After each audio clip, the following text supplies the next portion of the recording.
मुझे डिज्नी के social media manager से बात करने के 2 मौके मिले एंड मैंने दोनों लूज़ कर दिए। अपॉर्चुनिटी कभी भी परफेक्ट टाइम पे नहीं आती है और अपनी तारीफ सुनना किसको पसंद नहीं है।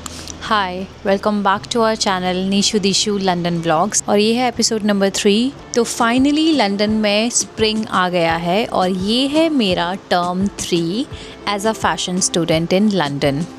Term 2 was really great for me. मेरे अच्छे ग्रेड्स आए थे। जैसे मैंने आपको लास्ट वीडियो में बताया था कि टर्म 2 के बाद मुझे जॉब ऑफर भी मिल गया था, तो उसके बारे में मैं अलग से डिटेल्ड वीडियो बनाने वाली हूँ। मेरी लाइफ काफ़ी बिजी हो गई थी उसके बाद, और जैसे ही कॉलेज खुला एक अलग एक्साइटमेंट थी कॉलेज जाने की। टर्म 3 में टर्म 3 का फर्स्ट डे मैंने यहाँ पे डॉक्यूमेंट करा हुआ है। अगर आप इंटरेस्टेड है तो आप ये वाला व्लॉग भी देख सकते हैं। मैं कॉलेज गई वही अपनी सेम एक्साइटमेंट के साथ। कॉलेज जाते ही रास्ते में मुझे मेरे प्रोफेसर मिल गए जिन्होंने मेरा टर्म 2 का प्रोजेक्ट चेक करा था and he praised me on my way. और जो मैंने नई AI स्किल्स ऐड ऑन करी थी अपने प्रोजेक्ट में, उसकी भी उन्होंने दोबारा से बात करी। एक तरीके से कॉलेज जाते ही मेरा दिन बन गया था, और अपनी तारीफ सुनना किसको पसंद नहीं है। मैं इसी एक्साइटमेंट के साथ कॉलेज गई। तो इस टर्म में हमें 2 प्रोफेसर्स मिले थे। अगेन टर्म 3 में हमारा ग्रुप प्रोजेक्ट था। इस बार का जो ग्रुप था मुझे इंटेंशनली दूसरे ग्रुप में डाला गया, क्योंकि अगर आप लोगों ने पिछला व्लॉग देखा होगा आप लोगों को याद होगा कि मैंने अपने प्रोफेसर के साथ एक मीटिंग करी थी।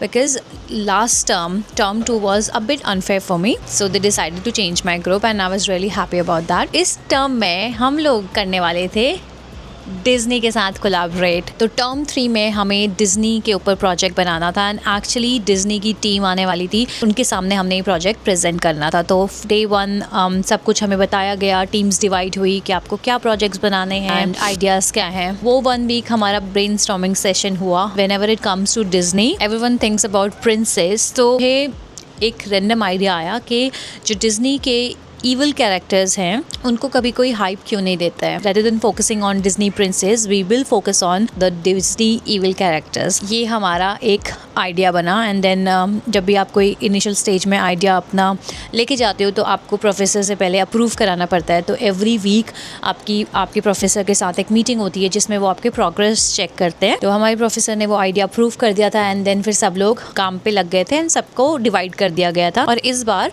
प्रोफेसर डिवाइडेड, जिसके रहते हमें बहुत ईजी हो गया था। एंड टर्म 3 में जैसे मैंने आप लोग को बताया मैं जॉब भी कर रही थी। तो एक्चुअली मैं इन 2 टर्म 1 एंड टर्म 2 से ये सीख गई थी अभी तक की लाइफ को बैलेंस कैसे करना है। That's why I was saying कि टर्म 3 मेरे लिए बहुत रिलैक्स्ड रहा, क्योंकि मैं ऑफिस जाती थी। ऑफिस एज एन कि मैं सेल्फ्रिजेस में काम करती थी उस टाइम पे, और फिर मैं कॉलेज भी जाती थी और फिर मैं सेल्फ स्टडी भी करती थी। वही अपना घर आके जो मैं 2 घंटा पढ़ाई करती थी। और मैंने एक और चीज़ सीखी थी कि जितना काम मुझे मिला गया है let's just stick to that, उससे ज़्यादा मैं नहीं कर रही हूँ। तो जितनी भी मेरी स्लाइड्स होती थी वो मैं कर लेती थी। और फिर उसके बाद वीक 3 और वीक 4 में जब हमारा ऑलमोस्ट जो प्रोजेक्ट्स था वो मिड लेवल पे पहुँच गया था, तो उस दिन हम लोगों को लेके गए डिज्नी के हेडक्वार्टर में। तो यस, हम लोग गए थे डिज्नी लंदन हेडक्वार्टर, और वहाँ पे हमें इसलिए ले गए थे ताकि हम लोग उनके ऑफिस में जाएं एंड एक्चुअली सीखें और देखें कि काम कैसे होता है इंडस्ट्री में, एंड उससे ऑब्जर्व करें एंड कुछ फीडबैक्स अपने प्रोजेक्ट्स के लिए ले लें। बहुत ही सरियल मोमेंट था मेरे लिए, क्योंकि बचपन से हमने डिज्नी की इतनी सारी मूवीज़ देखी हैं। और जब मैं वहाँ पे एंट्रेंस रूम में गई तो वहाँ पे इतना बड़ा मिकी माउस था और डिज्नी लिखा हुआ था and then they gave us a card जिसमें मेरा नाम लिखा था एंड डिज्नी लिखा था। बहुत अच्छी फीलिंग थी, बहुत अच्छा लग रहा था, और मुझे लग रहा था कि wow, I can't even believe my self कि मैं डिज्नी लंदन हेडक्वार्टर में हूँ आज। बहुत ही सुंदर ऑफिस था उनका।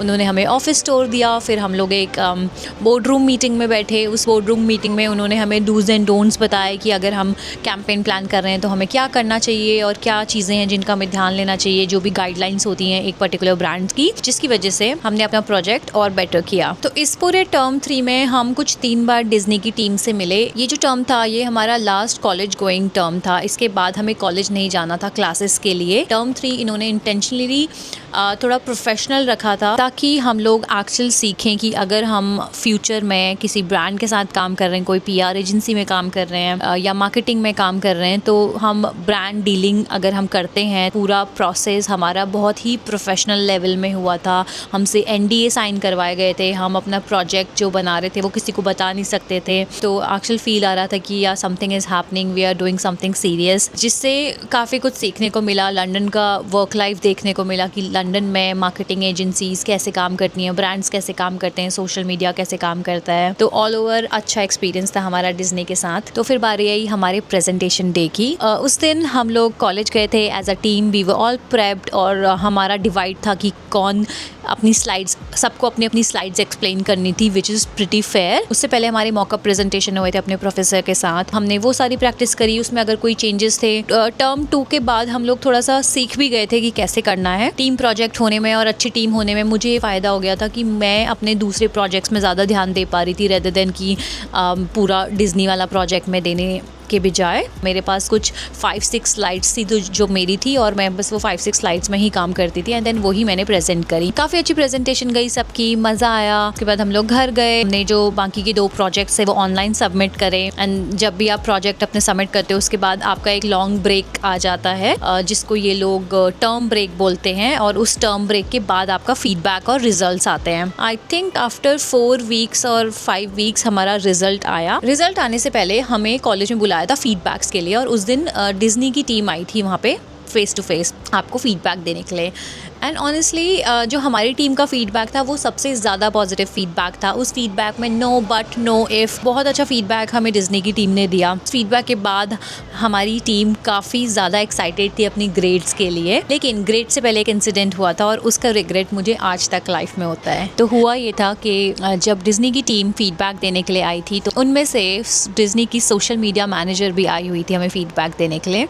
एंड आई वाज थिंकिंग कि मैं कॉलेज के बाद, फीडबैक्स के बाद इनके साथ बैठ के बात करूँगी और इंटर्नशिप के लिए पूछूंगी, या फिर कोई अपॉर्चुनिटी है तो उसके लिए पूछूंगी, क्योंकि ये लास्ट टर्म था और इसके बाद सब लोग अपना इंटर्नशिप हंट करने लगे थे। सोशल मीडिया मैं उस टाइम पे एक्सप्लोर करना चाह रही थी, तो मैंने सोचा ठीक है मैं इनसे जाके बात करूँगी एंड इनसे पूछूंगी कोई अपॉर्चुनिटी है, क्योंकि उस टाइम बेटर चांस था। उन्होंने हमें फीडबैक दिया था और मैं उनकी मेमोरी में फ्रेश थी उस टाइम, उन्होंने ऑलरेडी मेरा काम प्रेजेंटेशन में देख लिया था, तो मुझे लगा एक अच्छी अपॉर्चुनिटी है, मुझे जाके उनसे बात करनी चाहिए। लेकिन क्या मैंने उनसे बात करी? नहीं, मैंने उनसे नहीं बात करी, और इस बात का रिग्रेट मुझे आज भी होता है कि मैंने उनसे क्यों नहीं बात करी। मैंने आप लोगों को स्टार्टिंग में बताया था कि मेरा basic nature as an introvert है, तो उस टाइम आई डोंट नो कहाँ से वो जो इंट्रोवर्ट ट्रेड है वो मेरा सामने आ गया, और मैं ऑल ऑफ अ सडन इतनी ऑकवर्ड और शाय फील करने लगी। मुझे लगा मैं जाके इनको डिस्टर्ब नहीं करती हूँ, क्योंकि वो दूसरे प्रोफेसर से बात कर रही थी, तो मुझे लगा क्या जाऊँ, क्या डिस्टर्ब करूँ, बहुत वियर्ड लगेगा अगर मैं उनसे जाके पूछूंगी कि मैं इंटर्नशिप देख रही हूँ। और फिर मैं कॉलेज से चली गई और मैंने उनसे बात नहीं करी। How stupid I was. फिर उसके बाद भगवान ने मुझे दूसरा मौका भी दिया। तो कॉलेज ख़त्म होने के बाद जब मेरा प्रेजेंटेशन हो गया था, तो मैं अपने फ्रेंड्स के साथ नियर बाय कॉफ़ी शॉप में बैठी हुई थी, और गेस मैंने कॉफ़ी शॉप में किसे देखा? द सेम पर्सन जो डिज्नी में सोशल मीडिया मैनेजर है। और मैंने इसे देखा और मैं अपने फ्रेंड्स को बोल रही थी क्या मुझे इससे जाके बात करनी चाहिए, मैं सोच रही हूँ कि मैं इससे इंटर्नशिप का पूछूँ।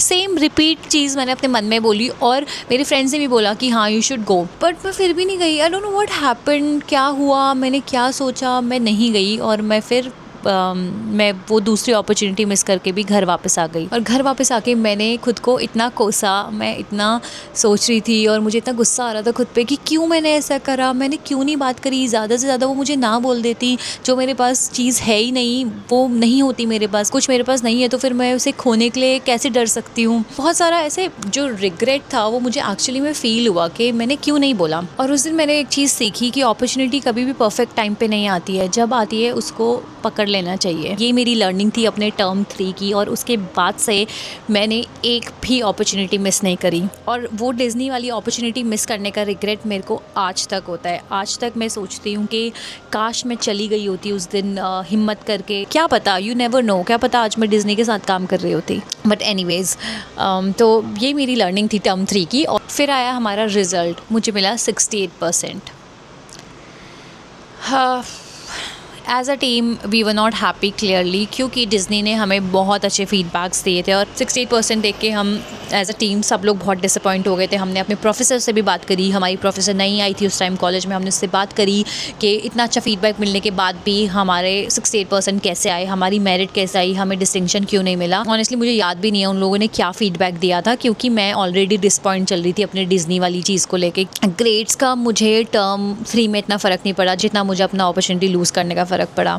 हाँ, फिर हमारी टीचर ने बोला कि आई कांट डू एनीथिंग, यही फीडबैक है। एज अ इंडिविजुअल मेरा इतना ज़्यादा टाइम नहीं इन्वेस्ट हुआ था टर्म 3 में, तो I was kind of Okesh with 68%, but हाँ अगर 70 या 72 या डिस्टिंक्शन होती तो वेल एंड गुड और मज़ा आता। ये था मेरा टर्म 3, जहाँ पे मैंने वर्क लाइफ बैलेंस सीखा। मैंने सीखा कि लाइफ में कोई भी अपॉर्चुनिटी मिस नहीं करनी चाहिए। By the end of term 3 जो मेरा नंबर्स को लेके ऑब्सेशन था वो भी कहीं ना कहीं बिल्कुल चला गया था। That's what I have realised, क्योंकि ऑलरेडी मैंने वो नंबर्स अचीव कर दिए थे और कहीं ना कहीं यहाँ पे लंदन में इतना टाइम स्पेंड करने के बाद अपने कॉलेज में मेरा माइंडसेट अब शिफ्ट हो रहा था जो मुझे दिख रहा था। तो यहीं पे करते हैं अपना टर्म 3 एक्सपीरियंस एंड आप लोग मुझे ज़रूर बताना कि आपके लाइफ में भी कभी ऐसा हुआ है कि कोई अपॉर्चुनिटी आपने मिस कर दी और उसका रिग्रेट आपको आज तक होता है। तो मिलते हैं आपसे टर्म 4 के एक्सपीरियंस में। Till then do like share and subscribe to our YouTube channel Nishu Dishu London blogs. मिलते हैं आपको अपनी फाइनल जर्नी में।